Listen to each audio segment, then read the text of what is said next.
Very good morning class. आप सभी का बहुत बहुत स्वागत है आपके अपने channel that is pure commerce वाले। आपका बहुत बहुत स्वागत है बच्चों। थैंक यू सो मच आने के लिए। आज हम पढ़ेंगे 14 प्रिंसिपल्स ऑफ मैनेजमेंट जो कि हेनरी फ्योल ने दिए हैं। देखो बात सुनो पहले। कॉमर्स की सारी वीडियोस फ्री हैं, चाहे 11th की हैं, whether it is 11th 12th BCom BBA MBA UGC net और कॉमर्स वीडियोस आर फ्री। ठीक है, हम बात कर रहे हैं आज class 12th subject business studies chapter principles of management.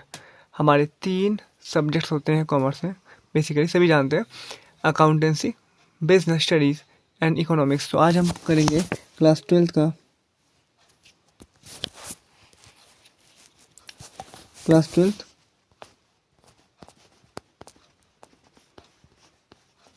Business studies subject. Topic है हमारा 14 प्रिंसिपल्स ऑफ मैनेजमेंट। ठीक है, तो स्टार्ट करते हैं बच्चों। देखिए, और हाँ, आज हमारा कोट है कि हमेशा खुश रहिए और हमेशा प्रेजेंट में रहिए।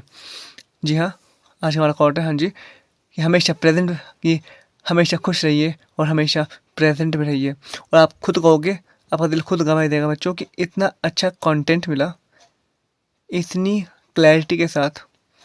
जो भी बच्चा इस वीडियो को देख रहा है, जो देखने वाला है, वो खुद कहेगा हाँ, उसका दिल गवाही देगा, वो दिल से कहेगा हाँ कि मुझे बहुत अच्छा कंटेंट मिला, बहुत ही ईजिली कॉन्सेप्ट सारा का सारा क्लियर हो गया, बहुत ही ईजी लैंग्वेज में विद डिफरेंट एग्जाम्पल्स। तो लेट्स स्टार्ट। देखिए, the 14 principles of management given by Henry Fayol. देखिए, पहले जानते हैं, एक व्यक्ति है, नाम है हेनरी फ्योल। उन्होंने बिजनेस में आपके 14 प्रिंसिपल्स दिए हैं और हेनरी फ्योल कहा जाता है father of management. Father of management clear हो गया, फादर ऑफ मैनेजमेंट, अंडरस्टैंड। ठीक है, अब बात करते थोड़ा जान लेते हैं। हेनरी जो फ्योल है, ये फ्रांस के रहने वाले हैं, यानी फ्रेंच हैं, ये फ्रांस के रहने वाले हैं और ये थे mining engineer, mining engineer. Okay, देखिए, माइनिंग इंजीनियर। ठीक है, पहले इतना रिपीट कर लो, आप मन में रिवाइज कर लो, फिर चलते हैं आगे। ठीक है, तो ये इन्होंने प्रिंसिपल दिए हैं, समझ गए। अब करते हैं स्टार्ट, आगे चलते हैं। ठीक है, देखो, पहला जो लिखा गया, इनको कहते हैं फादर ऑफ जनरल मैनेजमेंट। बताया अभी आपको, फादर ऑफ मैनेजमेंट।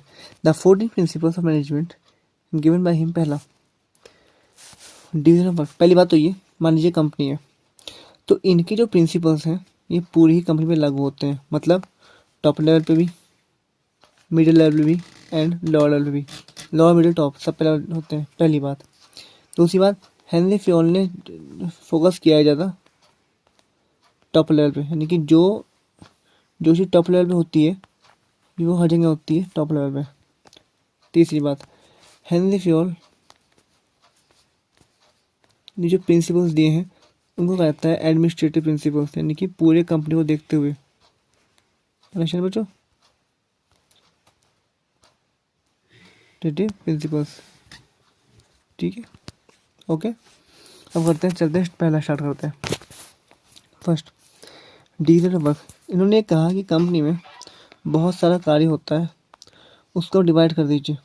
मान लीजिए ये कार्य है, तो उसके 4 पार्ट में डिवाइड कर दिया, तो इससे कार्य इजी होगा और जल्दी होगा। पहले हम बेसिक जान रहे अच्छे से, ठीक है, ताकि अच्छे समझ आए।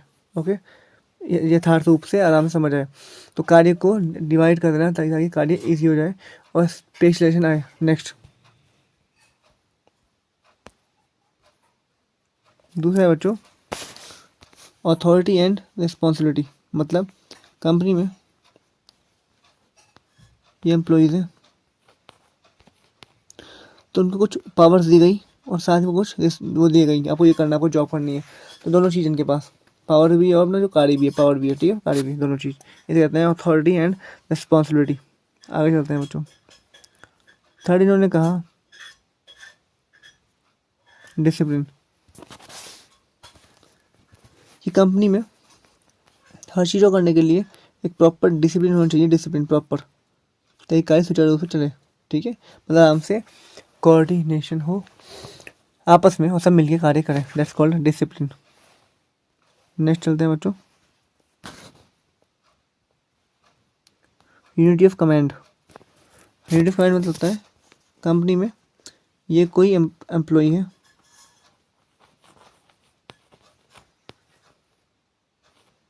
कोई एम्प्लॉय है तो उसको जो ऑर्डर देगा वो एक ही व्यक्ति देगा।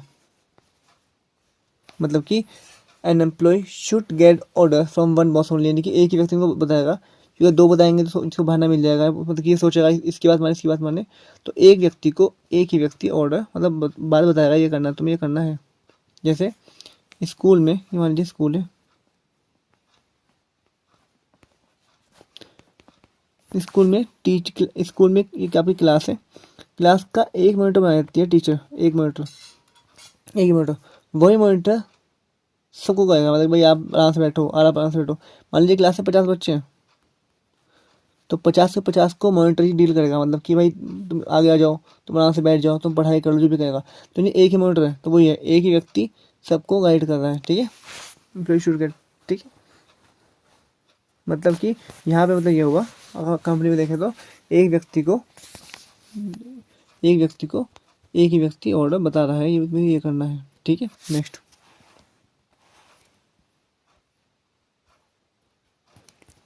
यूनिटी ऑफ डायरेक्शन, ये समझते हैं। देखिए,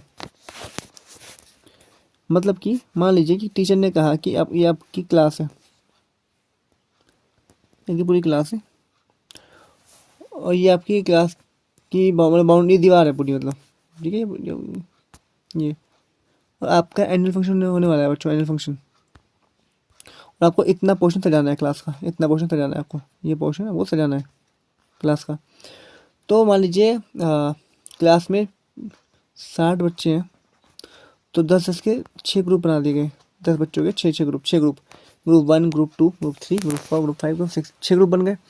तो एक ग्रुप ने कहा कि मैं इतने पोर्शन को सजाऊंगा, इतने पोर्शन को, एक ने ग्रुप को कहा गया इतने पोर्शन सजाने के लिए, एक हो गया इतने इतने के लिए, एक को 4 हो गए, और पाँच इतना सजाएगा, छोटा इतना सजाएगा, इतना पोर्शन। तो यानी कि 6 ग्रुप को कार्य मिल गया। तो इसे कहते हैं यूनिटी ऑफ डायरेक्शन। यानी कि आप बात सुनिए, जो ग्रुप 1 है, ग्रुप 1 वो इस दोबारा देखो, इस पोर्शन को सजाएगा, इस पोर्शन को सजाएगा, ठीक है, इस पोर्शन नहीं, इस वाले पोर्शन को, इस वाले पोर्शन को सजाएगा। तो इन 6 में से ही जो 10, इस एक ग्रुप में 10 लोग हैं, तो यानी कि सिंपल भाषा में बात करें, बहुत सरल भाषा में बात करें, इसी भाषा में, तो इस ग्रुप का एक लीडर होगा और एक ही प्लान होगा। मतलब कि सभी लोग 10 के 10 लोग इसी को सजाने में लग रहे हैं और सभी का मकसद एक ही है, इसको सजाना। मतलब एक तो एक प्लान हो गया कि सजाना है, दूसरा कोई एक व्यक्ति लीड करेगा इसको कि ऐसे ऐसे करो। दूसरा कहते हैं यूनिटी ऑफ डायरेक्शन, यानी कि यूनिटी मतलब एकता, आपस में मिलके करते हैं, डायरेक्शन मतलब एक ही डायरेक्शन में कर रहे हैं। ऐसे ही हर ग्रुप में होगा। तो अब एग्जाम्पल लीजिए, ग्रुप 2 ये है, तो ग्रुप 2 का कार्य ये है, एक प्लान है कि इस पूरे को सजाना है, पहली बात तो ये हो गई। दूसरा, इसमें 10 व्यक्ति हैं, सभी 10 व्यक्ति हैं, तो कोई एक व्यक्ति लीड कर रहा होगा। तो इसे कहते हैं कि जब अपना अपना कार्य सब करते हैं, मिल बांटे करते हैं, अपनी अपनी एक्टिविटी को देखते हैं, that's called unity of direction. Okay, next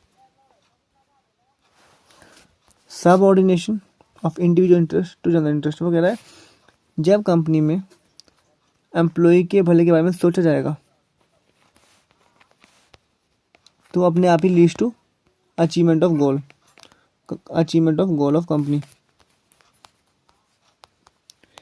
लेकिन जब एम्प्लॉय संतुष्ट है, सैलरी अच्छी मिल रही है, प्रमोशन मिल रहे हैं, ग्रोथ के चांसेस मिल रहे हैं, अपॉर्चुनिटीज मिल रही हैं और उसको रिकॉग्निशन मिल रही है, अवार्ड मिल रहे हैं, तब वो संतुष्ट है, तो वो कार्य अच्छे से करेगा, मतलब प्रोडक्शन अच्छा होगा, मतलब प्रोडक्टिविटी अच्छी आएगी, उसे प्रॉफिट अच्छा होगा, तो अपना कंपनी का गोल जो है अचीव हो जाएगा।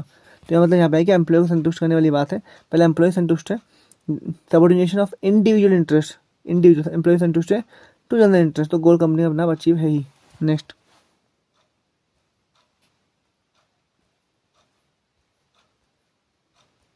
Seventh, remuneration. मतलब इसका मतलब होता है सैलरी, मतलब सैलरी। हालांकि रेम्यूनरेशन का मतलब होता है salaries plus incentive plus bonus, सब कुछ। Incentive plus bonus. तो हम एम्प्लॉय को अच्छी रेम्यूनरेशन टू एम्प्लॉयज़, हम एम्प्लॉयज़ को अच्छी सैलरी दें और टाइम से दें, अच्छी सैलरी दें ताकि संतुष्ट रहें और कार्य अच्छा करें, इसका मतलब ये है। ठीक है, तो ये अच्छी गुड पे हो, और गुड पे होती है। ओके नेक्स्ट,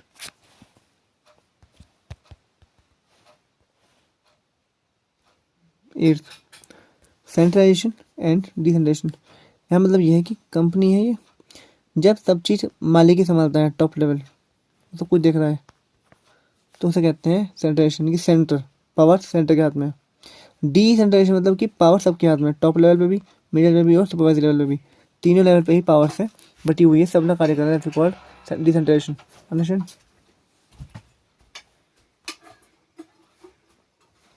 नाइन्थ इसका एट्थ। ठीक, तो जो अभी 8 तक देखते हैं, हमने 8 पढ़े। ठीक है, तो आपने खुद देखा होगा कि हमने 8 पढ़े अभी, और समझ आएगा। अब बताओ, समझ आया अच्छे से, बहुत अच्छे से क्लैरिफाई हुआ, आपको आइडिया मिला कि हाँ बेसिक ये है। ठीक है, मतलब सभी चीज़ क्लियर हुई। ठीक है, ऐसे टोटल 14 है, ये भी हम पढ़ेंगे, कंटिन्यू करेंगे।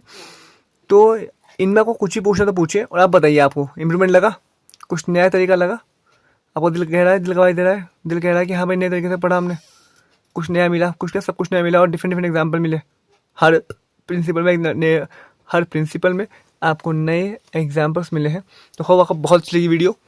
अब बताओ, ठीक है, अच्छा लगा, थैंक यू सो मच। ठीक है, आप खुश रहो, वो गुस्सा में रहो। ठीक है, और बिजनेस को, अकाउंट्स को, इकोनॉमिक्स सबको आसान बनाओ। पूरी 11th 12th पूरी आसान है, सब कुछ आसान है, सबसे ऊपर तुम हो।